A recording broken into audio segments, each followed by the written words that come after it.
बाढ़ बारिश से जूझते गुजरात पर आज का दिन भी भारी। पिछले 3 दिनों से मूसलाधार बारिश से अहमदाबाद पानी पानी। अहमदाबाद में निचले इलाकों में जलभराव का जबरदस्त संकट, सड़कों पर बहते दरिया जैसे हालात दिखे। अहमदाबाद के आरकेश्वर इलाके में सड़कों पर घुटनों तक जलभराव, गाड़ियों की रफ्तार सुस्त पड़ी। मौसम विभाग के मुताबिक गुजरात के कई हिस्सों में आज और कल भारी बारिश का अनुमान। मौसम विभाग के मुताबिक 3 से 4 दिनों में पश्चिमी हिमालय क्षेत्र, राजस्थान, मध्य भारत और ओडिशा में भारी बारिश की आशंका है।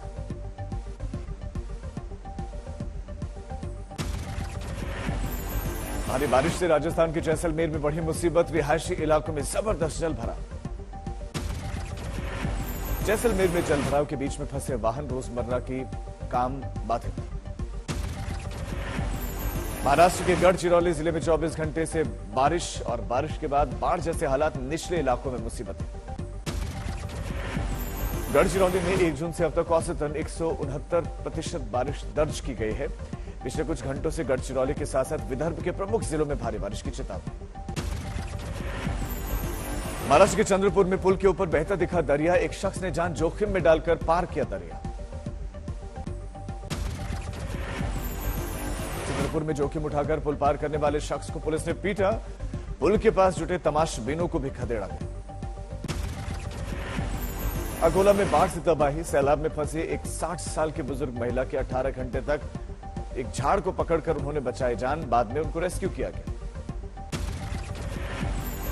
मौसम विभाग ने आज उत्तराखंड के उत्तरकाशी, रुद्रप्रयाग, चमोली, बागेश्वर और पिथौरागढ़ जिले के लिए जारी किया येलो अलर्ट। उत्तराखंड के धारचूला में छात्रों के लिए गौरी नदी बनी संकट। स्कूल जाने के लिए ट्रॉली पर दरिया पार करने को मजबूर हैं छात्र छात्राएं। छात्रों को गौरी नदी पर पुल की एक मांग उन्होंने की, दिखाया अपना थाले भरा हाथ, जो है छाले उनके हाथों पे लगे हुए हैं और ट्रॉली की रस्सी खींचते ही जख्मी हो जाते हैं। महाराष्ट्र की शिंदे सरकार के अभी सिर्फ 3 हफ्ते पूरे हुए। पूरी कैबिनेट का गठन मुकम्मल नहीं हुआ, लेकिन सहयोगी दल बीजेपी से टकराव शुरू हो गया। महाराष्ट्र में सबसे बड़े दल बीजेपी का दल सीएम सीट को लेकर फिर चलका। महाराष्ट्र बीजेपी अध्यक्ष चंद्रकांत पाटिल ने कहा कि हम सब ने एकनाथ शिंदे को अपने दिल पर पत्थर रखकर मुख्यमंत्री बनाया। योग्य मेसेज जाईल, त्याच्यातून जे काही करतो त्याला स्थिरता येईल आणि त्यामुळे अक्षरशः मनावर दगड ठेवून आपण सगळ्यांनी आणि प्रामुख्याने चंद्रकांत पाटिल ने शिंदे को सीएम बनाने का फैसले साफ तौर पर केंद्रीय नेतृत्व पर फोड़ा। कहा कि हम फैसले से दुखी थे, लेकिन दुख भुलाकर आगे बढ़ने को तैयार।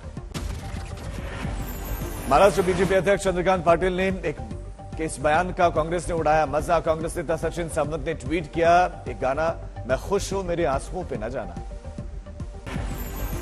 महाराष्ट्र में कांग्रेस बीजेपी की खुशी में दर्द ढूंढ रही है, तो वहीं ठाकरे परिवार का पूरा भरोसा है कि शिंदे सरकार ज्यादा दिन नहीं चलेगी, गिर जाएगी। Across the country, there will be a lot of instability in our country. Absolutely immoral government, a government that believes in instability, and unfortunately, if this becomes precedence, this will be across the country. There will be a lot of instability in our country.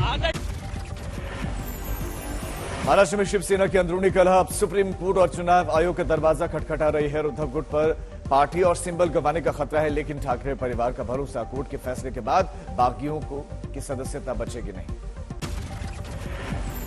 बागियों की वापसी पर बोले आदित्य ठाकरे, हम उनके संपर्क में नहीं, जो चाहते हैं वो वापस आ सकते हैं। उद्धव गुट के शिवसेना नेता अनंत गीते का बयान, गुजरात के साथ ही महाराष्ट्र में भी होंगे विधानसभा के चुनाव। फिल्म इमरजेंसी रिलीज के पहले विवादों में घिरी। फिल्म में कंगना रनौत निभा रही है इंदिरा गांधी का किरदार। कांग्रेस ने कंगना को बताया बीजेपी का अघोषित प्रवक्ता। कहा फिल्म को बताया नेहरू गांधी परिवार को बदनाम करने की एक और साजिश। बीजेपी ने फिर किया पलटवार। कहा फिल्म इमरजेंसी इंदिरा शासन के काले अध्याय को दिखाएगी। अभिनेता रणवीर सिंह के न्यूड फोटो सेशन पर बढ़ा विवाद। समाजवादी पार्टी के नेता अबू आजमी ने कहा, अगर नंगा बदन दिखाना कला है तो अपनी मर्जी से हिजाब पहनने की आजादी क्यों नहीं। बंगाल में शिक्षक भर्ती घोटाले में गिरफ्तार मंत्री पार्थ चैटर्जी की ईडी रिमांड 2 दिन तक उनसे पूछताछ करेगी। कोर्ट के फैसले के बाद बिगड़ी पार्थ चैटर्जी की तबीयत, एसएसकेएम अस्पताल में भर्ती। पार्थ चैटर्जी की करीबी अर्पिता मुखर्जी भी गिरफ्तार, पहले ईडी ने हिरासत में लिया था। गिरफ्तारी के बाद अर्पिता मुखर्जी का आरोप, कहा मेरा कोई दोष नहीं, सब बीजेपी की साजिश है। पार्थ चैटर्जी की गिरफ्तारी के बाद टीएमसी की बैठक, पार्टी ने कहा कि अगर साबित हुए दोषी तो पार्टी लेगी एक्शन।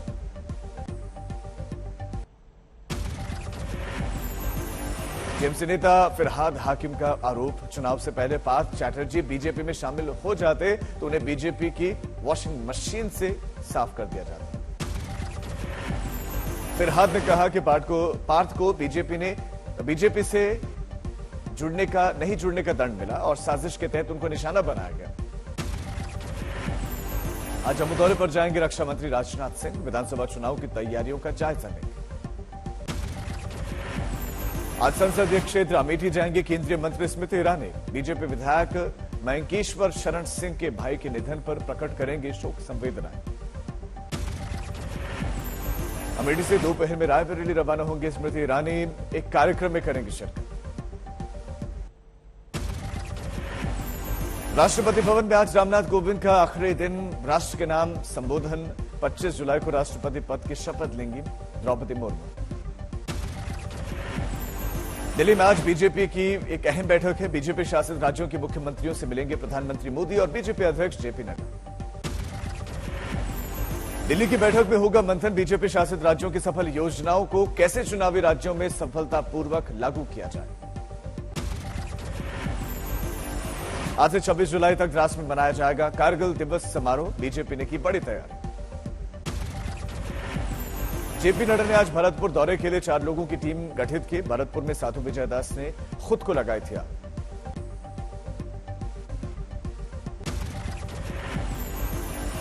राष्ट्रपति के चुनाव में बीजेपी की मदद पर एसपी गठबंधन के सहयोगियों में पड़ी फूट, चाचा शिवपाल यादव आरोपी, राजभर पर अखिलेश यादव का बयान, दोनों छोड़कर जाने के लिए स्वतंत्र। शिवपाल यादव ने भतीजे अखिलेश यादव के बयान का स्वागत किया, कहा मुझे औपचारिक आजादी देने के लिए पार्टी का शुक्रिया। ओपी राजभर ने अखिलेश को 2024 के चुनाव में परिणाम भुगतने की चेतावनी दी, कहा अखिलेश का दिया तलाक हमें मंजूर। ओपी राजभर बोले अगर मैं सीएम योगी से मिलूं तो बुरा, लेकिन अखिलेश और मुलायम से मिलूं तो अच्छा। एसपी से तलाक पर बोले ओपी राजभर, शिवपाल यादव हैं हमारे नेता, बीएसपी से भी बात करेंगे। पार्थ चैटर्जी की गिरफ्तारी पर भड़की टीएमसी, कहा बीजेपी के इशारे पर ईडी की कार्रवाई। बीजेपी ने ममता का किया घेराव, बोले मंत्री अनुराग ठाकुर भ्रष्टाचार के रिकॉर्ड तोड़ रहे हैं मुख्यमंत्री। अपनी बेटी पर कांग्रेस के आरोपों को लेकर भड़की स्मृति ईरानी, कहा कोर्ट में अब कांग्रेस से मांगूंगी जवाब। कांग्रेस ने प्रेस कॉन्फ्रेंस करके लगाया था आरोप, स्मृति ईरानी की बेटी गोवा में फर्जी लाइसेंस पर चलाती है बात। स्मृति ईरानी का कांग्रेस पर पलटवार, मेरी बेटी स्टूडेंट है, वो नहीं चलाती कोई बात। शिवपाल यादव को समाजवादी पार्टी ने चिट्ठी लिखकर पार्टी छोड़ने की दी आजादी, ओपी राजभर को गठबंधन से मुक्त कर होने की छूट दी। दो में डीएसपी सुरेंद्र बिश्नोई हत्याकांड में क्राइम ब्रांच की सख्ती, 3 और आरोपी गिरफ्तार, अब तक 6 की गिरफ्तारी। बर्दवान में शिक्षक नियुक्ति में भ्रष्टाचार के खिलाफ प्रदर्शन, सीपीआईएम और एसएफआई ने प्रदर्शन किया। मुजफ्फरनगर पुलिस ने कावड़ियों पर पुष्प वर्षा की, मुस्लिम समाज ने साथ दिया। मुजफ्फरनगर में 7000 सीसीटीवी कैमरे से कावड़ यात्रा की निगरानी। भरतपुर में गंगा बैराज पर तमंचे के साथ एक युवक का वीडियो वायरल, तफ्तीश में जुटी पुलिस। वर्धमान में मूर्ति पूजा पर आदिवासी समाज में ठने एक युवक को मूर्ति पूजा पर गांव निकाला दिया गया। देहरादून में लच्छी टोल प्लाजा पर बेकाबू ट्रक पलटा, हादसे में टोल वसूल रही लड़की केबिन में फंसी। तेज गति में था ट्रक, संतुलन खोकर डिवाइडर पर चढ़ा, सीधे टोल बूथ से टकराया।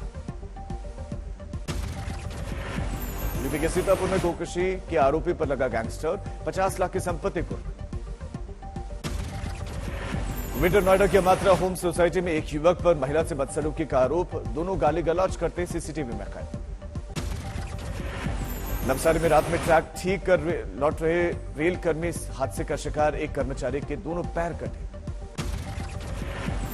फरीदाबाद में देर रात एक युवक की चाकू मारकर हत्या कर दी गई। मृतक के भाई ने कहा उधारी के पैसे मांगने पर दुकानदार ने हत्या की।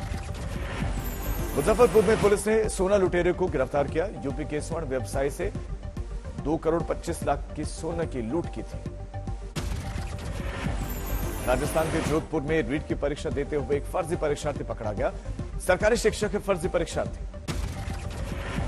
झारखंड के लातेहार में पुलिस ने टीएसपीसी के नक्सली को गिरफ्तार किया और बड़ी मात्रा में हथियार बरामद।